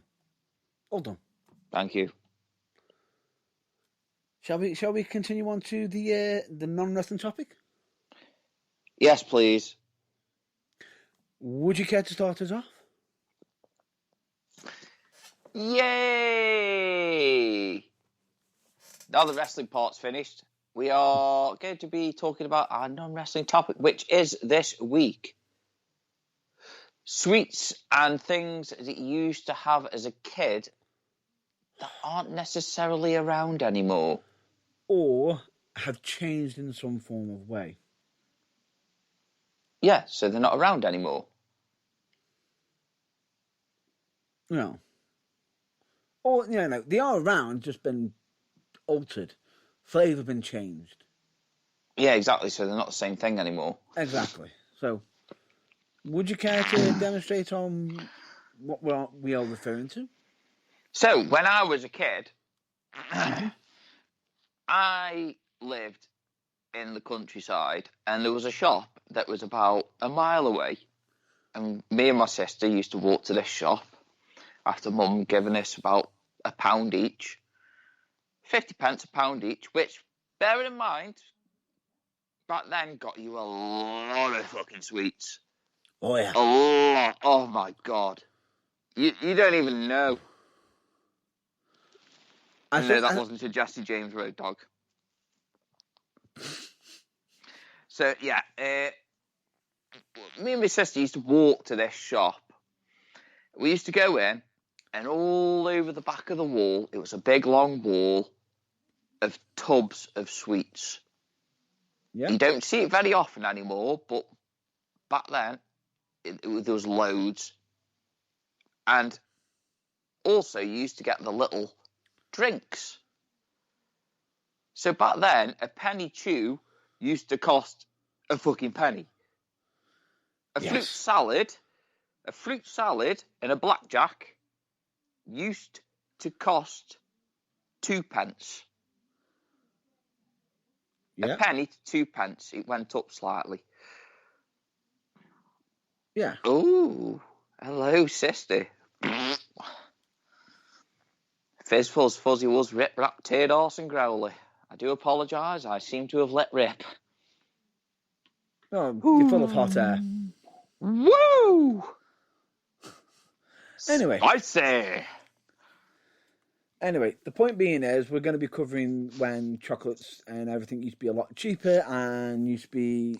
Ones are our favourites. Yeah. Our favourites. So I'll go into it. I'll start straight off the bat. Is that bubblegum Panda Pop. Oh. I remember they used to be 10 pence a bottle. Yeah. 10 pence a bottle. And yeah, they were probably about the size of your hand, if that. And they were only small, but I tell you what, that bubblegum deliciousness, oh, baby. We're on to a winner. We were on to a winner. Panda. Winner. But they were the early flavours that they did back then. You had Panda Cola. Yes. Panda Lemonade. Yes. Panda Limeade. Yes. Panda Cherryade. Yes. And I'm pretty sure Panda Orangeade. Yes. So I think that covers all the flavours. I'm pretty sure it does anyway. If it doesn't, then, tough. But I can't remember everything. I'm not like Matt, the Google machine. Memory only goes so far. Yeah, exactly. Unfortunately, mine only just goes to the edge of my nose. Pretty long, though, still. Oi! I just had to do it for you just this once. Shut the fuck up, you. And that's I swear to God, I get Cody Rhodes tonight, and he slit his fucking throat! Gotta love it. Anyway, I remember when you used to go in there and you used to go in for a Fredo. Oh, yeah, baby. Oh, mama. A Fredo's still good to this day. The only downside... yes. The only downside is, how much does it cost now, Mr. Burns? I think it's near enough about 50p to £1 almost. 50p to a fucking pound for a fuck-arsing Fredo? Yeah. What the fuck? What planet have I fallen in? Oh my God. I must have fell off the deep end here because it don't make sense. That's what I mean. I mean, yeah, okay, I get the fact that the government put a sugar tax on it because of a bunch of greasy pigs. It's not. I apologise. 25p. Is it 25p? 25p? That's about... And here's the even shocker thing. There's even been talk of it being reduced again. Oh, fucking hell. To 10p. Yeah, that's like late 90s price, that is. Possibly. Anyway. And don't makes it even more insulting. That you got people online. Hang on. This is how bad it is. You can go into a shop to buy a Fredo, and they try and charge about 25p to 10p to whatever p, and it's not 5p. You can actually go onto, I believe, Amazon, who are selling a pack of 60 for £16.99. Essentially, 28p a bar. What the hell? Yeah, you have to do your math, otherwise you get scammed. That's what I mean. It's like, what the hell? You have to do it, otherwise you get scammed. Well, all I'm going to say is that back in our day, I say our day. Our day. Our day. Back in our day. Yeah. When Freddos and Taz bars used to cost 5 pence. 5 pence. 5 pence, you put them in a bag like and 5p. have a quick munch. Geez, I mean, like 5p, and now you're looking at what is it, 5 times the price? About 5 to 6 times the price. Exactly. And I look at it now and I'm like, it's a fucking Freddo bar. It's like a curly whirly. They've lost half the size and it costs twice as much. Then you got the Chomp. Chomp bars, they always used to be 10p when I was a kid, but then he went up to 20 pence in the late 90s, I think. Or the infamous fudge. Oh, fudgy, baby. I love fudgy. Oh, baby. Mama. Oh, sassy. Have mercy. And do you know one bar I haven't seen in a while, but I only see the wafer version, which I find really annoying? Go on. Time Out. Oh, yeah. I haven't seen the Time Out bar for quite a while. And last time I had one, it was a miniature. Yeah. I think that was it. I think that was in one of them, is it celebration boxes? Potentially, yeah. Or even, I don't even think it's even in that anymore. No, it's not. It's not in them anymore. But that's what I mean. It's like, what's going on? I know. Back in the day, again, another one. Cadburys, you ought to hang your heads in shame for this one. Spirers. Spirers. You used to be able to drink your tea through them and then eat them. And now, all you've got is a twirl. What the fuck can you do with a twirl? Nothing. I want my Spirers back. I even signed a petition about 3 years ago to get Spirers back on Facebook, and it still hasn't come back. Wow. And yet they're bringing out new stuff like orange fucking flavoured crap and bleh. I remember they used to have one called Fuse. Yeah, Fuse as well, yeah. Fucking hell, fire. That's an old one. I mean, like, it's just... You used to go into these sweet shops, and now it's like you go into the sweet shops. You've got a really, really nice sweet shop where we are. It's called Peggy Ann's. Beautiful sweets in there, and they even give out the American sweets in there, like the current ones that are on the market. Even the pops that you can get in America that you can't get over here.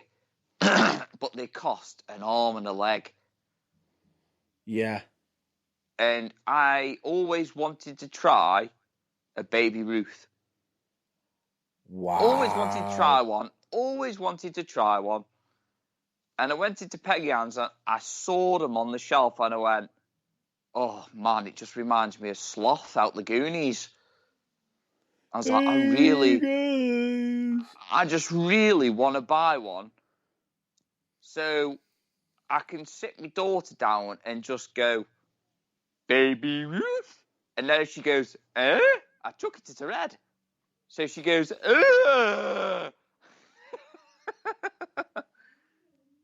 You're going to be really, really freaked out now because I have just remembered 2 bars off the top of my head, and I'm trying to think when was the last time I've had one.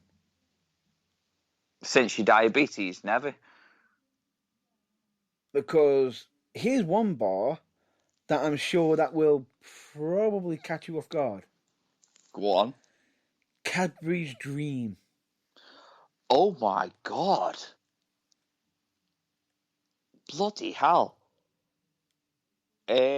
Wow. When was the last time I had a Cadbury's Dream? Yeah. You've stumped me. I'm genuinely stumped. I haven't got a clue. But they might have been coming back, I believe, in B&M stores potentially, but I've not had one. I've not seen one. Yeah, but we also know that B&M always tend to sell off chocolate that's been in stock for about 20 odd years. True. I'll never forget the Cadburys, and this was a limited edition, and it was called the Flake Snow. Flake Snow. I don't remember that one. It was also... yes, but I it's do. also known as the Cadbury Snowflake. I wonder where we've heard of a few of them before. Which was the where it was regular chocolate on the outside, but you had the white chocolate on the inside. Yeah. Another one that's just sprung to mind. Now this one really will throw you. Go on. Vice Versas. Wow. My God, everybody was partial to a bag of Vice Versas. Vice Versas. Oh, no way. And then you've got... I remember when they first came out in the UK, Reasons. No, I think they're still around, aren't they? Oh, no, they're still around, but they're not... They don't sell them like they used to. No, you used to get like a... Big bag. For about 75p, 50p to 75p, you used to get a massive bag of Reasons. And I'm not kidding you, your jaw, by the end of eating half the bag, used to feel like it was ready to drop off. Yeah.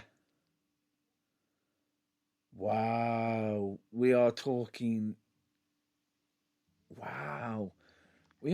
some real good chocolates here, aren't we? Yeah, but then obviously we go back to the sweets territory, and one that you mentioned before we came on air. Yeah. Was the Gobstoppers. Oh, no. You said Gobstopper. I actually was on about the thingy. The step up from the Gobstopper. You mean the Jawbreaker? The Jawbreaker. Well, the Jawbreaker, I don't know. I don't think you can get them anymore, can you? I don't think you can. The ones where you literally you're almost having to break your damn jaw just trying to eat it. Because it used to be absolutely massive. The gobstoppers were the small ones, weren't they? They were just like The gobstoppers with the small ones, and you can have them flaming ones as well. Yeah. Oh God, they were vile. They were vile. They were, but I still had them because I was a pig. So it's all like my teeth are fucked. But yeah, so the Jawbreaker was absolutely massive, and honestly, it would take you months to even get close to the centre, and even then, when you got to the centre, you'd still got to have the other half. Yeah, that's about right. Because you could never ever suck on both halves, unless giggity. I'm not saying anything. I'm not saying any more. But anyway. All right, I got a Jawbreaker for you. Back to chocolates. And this one I can't believe has actually just escaped me. Mars planets? Fucking hell, yeah. They stopped going ages ago, didn't they? The crunchy, crispy, chewy? Yeah, they were actually quite nice. Yeah. I think the last time I saw a bag of them was about 10, 15 years ago. That's what I mean. It's just, what happened? I don't know, but do you also remember as well when the milkman used... Because obviously I was brought up in the countryside, and the difference is You're between beating me to it. The difference between the countryside and town living is the countryside, you had no local shops. Yeah. So if you were going to go to a shop, obviously, you had to walk about a mile. Yeah. Just to go to the shop. Yep. And then back. So you're talking a 2-mile round trip. Yep. Now, we had the milkman deliver our milk to the doorstep. But not only did he deliver that, he also delivered the pop. The limeades, the cherryades, the lemonades. Their version of a Coke or cola. Yeah, but what was it called? The brand of it, I can't remember. I can't remember the brand myself. It was I just remember. They also did their own brand of milkshakes as well, didn't they? Oh God, yeah. See, we didn't just have that in the countryside. We also had a van that came every now and then, which actually did sweets and veg and everything. The fruit and veg man, we called him, obviously, for obvious reasons. We used to, in the morning, he used to turn up just before the coach would pick us up to take us to school. Yep. And, oh my God, you could buy anything. You go out with your pocket money, whether it be 30p, 20p, or 50p, depends how generous your mother was feeling at the time, which my mum was more than generous, to be fair, considering we didn't have a lot. So, we used to go into the back of the fruit and veg man's van. That sounds proper dodgy, that does, now I said it out loud. Yeah, I was just about to say, did he offer you some sweets to go into his van? No, mother, not today. I knew my mum always wanted to get rid of me when I was a kid, but fucking hell, mum. What the fuck? He's now just suddenly looking back at it, thinking to himself, what have I just got myself into? Yeah, what the fuck? I was purely innocent back then as well. Evil woman. Blast you! Damn you, vile woman! Blast you off to Hades. But yeah, even more chocolates. Mars Delight. I wasn't really a fan of them. Now, I wasn't the biggest fan of them, but I just remember them. But for me, here's one that I don't know why I enjoyed them so much. You remember the Cadburys Caramel? Yeah. Did you know they had ones with nuts involved? Giggity. And do you know what it was called? Oh my God. Cadburys Nuts About Caramel. And Wow. that's no longer ongoing. Wow. I mean, they've still got loads of sweets and everything that is, are still going to this day, like your cola bottles and, your dolphins and, your space discs and Is Penguin still going? penguins are still going, yeah. You can to actually say. get a massive pack for about £2 or £3 from Tesco. Oh, I just remembered one. You remember the Whisper? Oh, Whisper Gold. Wait, Whisper Gold. Oh. That's still going. Oh, baby. The Whisper's still going. But do you ever remember the Mint Whisper? Yes, I was just about to say there was a third one. The Mint Whisper's no longer anymore. Yeah, well, to be fair, I wasn't really a fan because you had Aero Mints. You know what I mean? Yeah, but Mint Whisper was mint. Sorry for the bad pun. Wow. Just fucking wow. I'll take myself out. Yeah, please do. And make sure that you let the door hit in the arse on the way out. Ah, good lord. Sweet Jesus. As soon as I said it was just... I'll see myself out. Yeah. Anyway, we've got loads of sweet... I could probably just keep reeling them off. You got Humbugs, which is still going. Oh, no. Licorice, Pear Drops. You're not going to believe this. Go on. I've just had someone message me. Go on. A chocolate bar.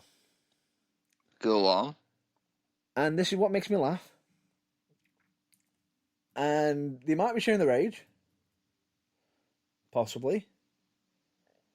But a chocolate bar that used to be called Banjo.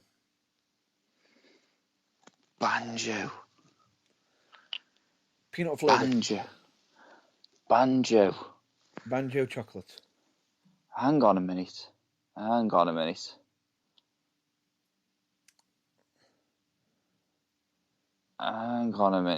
Banjo chocolate.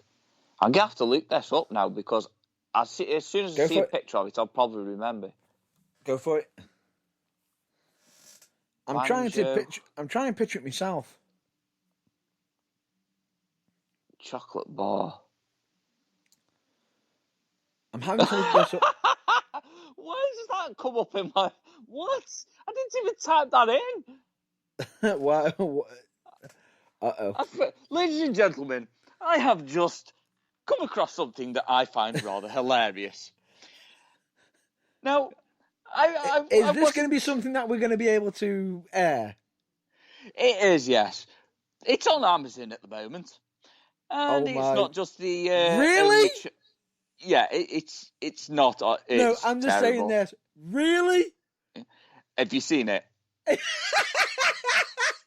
So, ladies and gentlemen, I'm just going to say this to you now, that I have just come across a chocolate bar. It says novelty bar, but we all know that the dirty bastard that's made it is a proper sex fiend. It is done by Cheeky Chocks.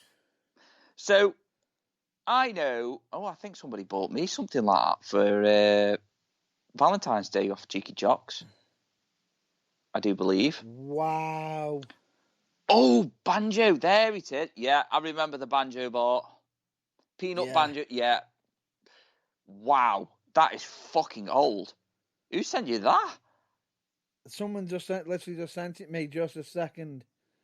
They just sent it in anonymously. Probably didn't want to share their age. Yeah, that's it. And now there's just a couple more that have just sprung to mind. But anyway, we're going back to what I was talking about. I typed in Banjo chocolate bar. Yeah, I know. It's not what's just popped up is not a Banjo chocolate bar. Ladies and gentlemen, have you ever wondered what chocolate would taste like sexual heaven. Now, there would be a chocolate bar called Minge. Yes, there is a chocolate bar, which, although its novelty is still hilarious, called Minge. And then we have another chocolate bar, and it is actually called Cunty. What? So you've got Cunty and Minge. Wow. Oh my God. And then I scrolled up. I know it's a real chocolate bar because it's, I think it's American, but as soon as I just read Minge and Cunty, I come across a Butterfinger. Butterfinger is actually a proper one. I just said that. No. And to make it even more funny, Oh my God. who used to advertise it? Oh my God. Do you know who used to be the actual sole advertiser, the biggest adverts for Butterfinger?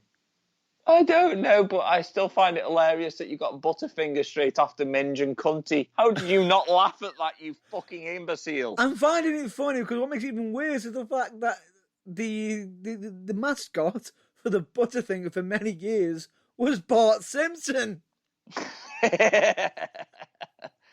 Oh my God. Oh, fucking hell.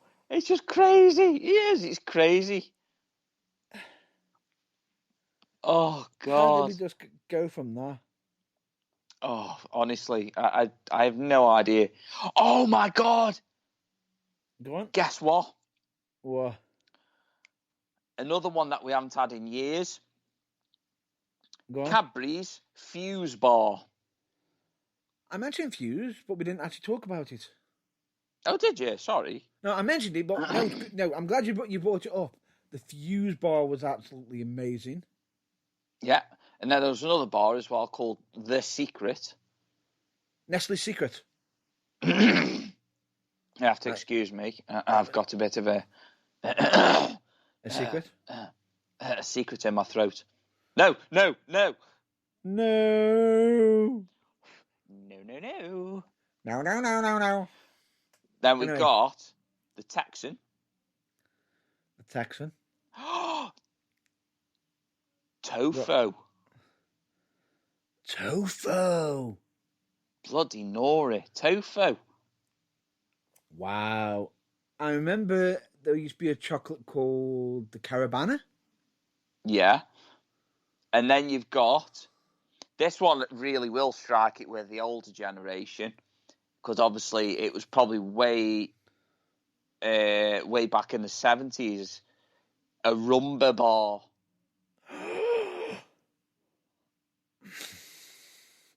A Rumba. Wow. Oh, do you remember the Kit Kat Caramax? The Kit Kat Caramax. Fucking hell. I remember Cadbury's Marble. Yep. I actually quite like them. Yeah. 5, 4, 3, 2, 1 bars. Yeah, I remember Never that. heard of them before. I had never heard of them before. The Echo. Oh, God. It's just so many that we look back and I can't really say it's making me hungry because I've eaten my way through the contents of a certain Easter basket. And my table now looks like a bin. I remember the flights. A flight. Oh, a flight bar. Bloody hell, yeah. Is this not making you hungry? What, me? Yeah. Bear this in mind, I've had to give these up. Exactly. So is it not making you delicious? Think, oh, that's so delicious. It's not making you delicious, it's making you think that it's delicious. You know what I meant. I know exactly what you meant, and it's hurting. Don't cry for me, Argentina.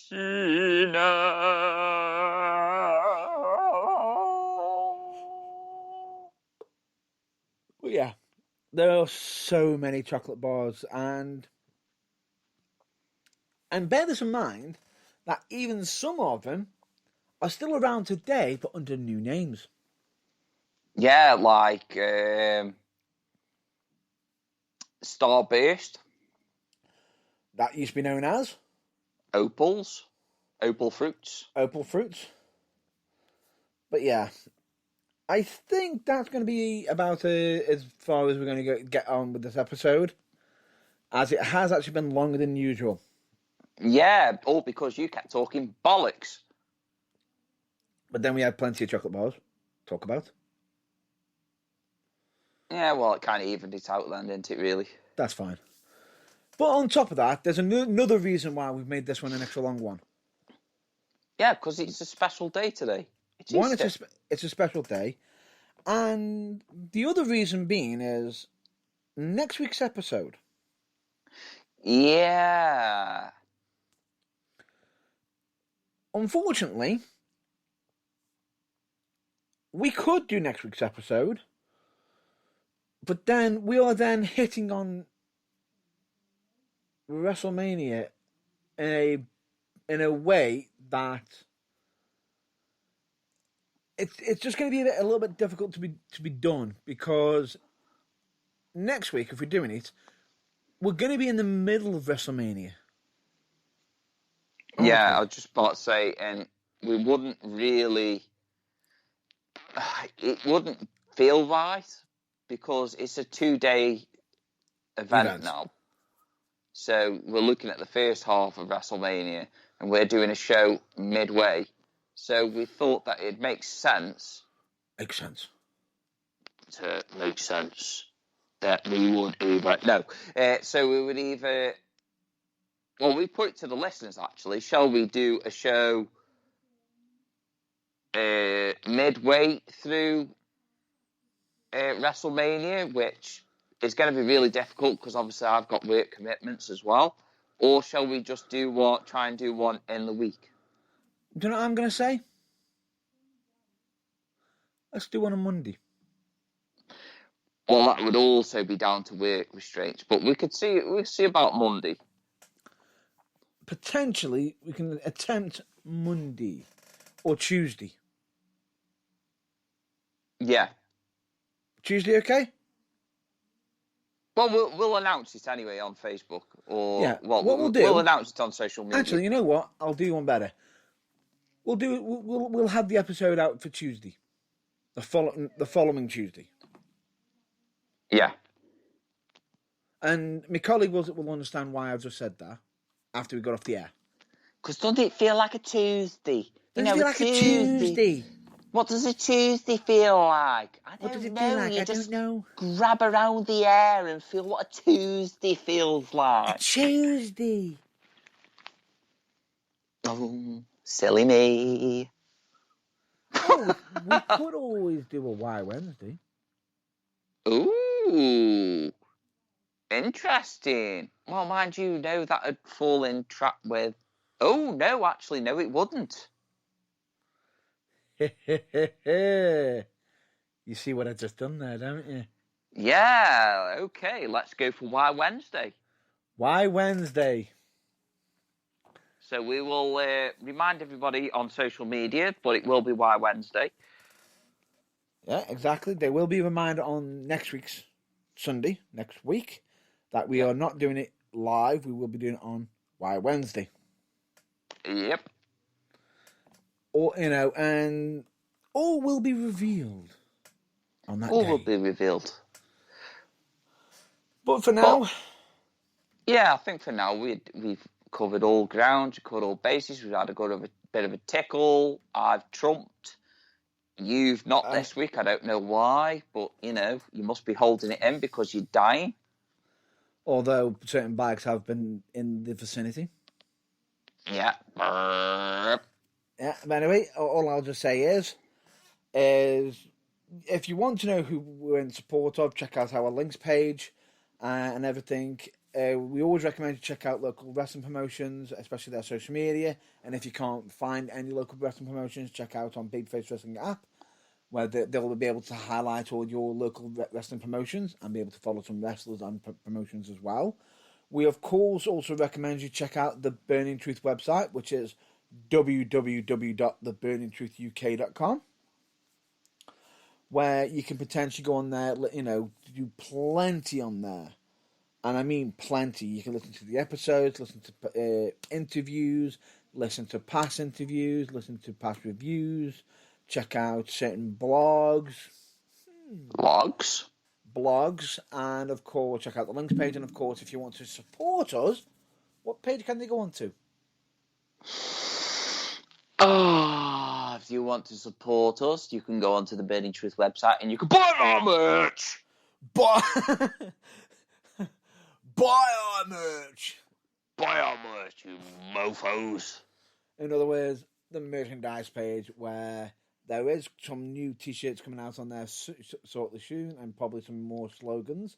Who knows? We keep coming up with them. Shortly soon on the slogans. Shortly soon. Shortly soon on the slogans. So not shortly soon on the slogans. Oh my God. #Culturemania. Yep, I'm not being funny but I almost lost my cool there. You pretty much already have. Okay. We haven't even got to your favourite bit yet. Oh, I know. I know where this is going. But anyway, we of course are on social media. But before we get to there, the links page, just point out, all links that are on our links page we cannot be held responsible for, as we do not have any control over external links, and we cannot be held responsible as we have no control over them. Ka-ching, ka-ching. Right. On top of that, and we also do regularly update our links page from time to time as well, just to point that out. We, of course, are on social media, be it on Facebook, Twitter, YouTube, Instagram, TikTok. And, of course, if you want to listen to any past episodes, we are on Spreaker, the website, Spotify, iTunes, Deezer, Amazon Music, and Google. Google Podcasts, and many other external sources, including iHeartRadio. Oh, interesting. I wonder what iHeartRadio heard and liked. Probably when I make mistakes over what you keep reminding me of. Probably. But who knows? But anyway, that's going to be wrap up on the plugs. And of course, we've also got our mental health message, which is always to be. It is okay to be not okay, and asking for help is never weakness. And in doing so, you can find out that there's more care for you out there than you can ever know. Never compare your behind the scenes to other people's greatest hits, quoted from Tom Campbell, who was part of Cultaholic and many other news radio stations. Yes. We, of course, also state, make yourself a priority once in a while. It's not selfish, it's necessary. It certainly is. And if there's anything that you could be in this world right now, especially now more than ever, be what? Be more kind. My friend. Genuinely.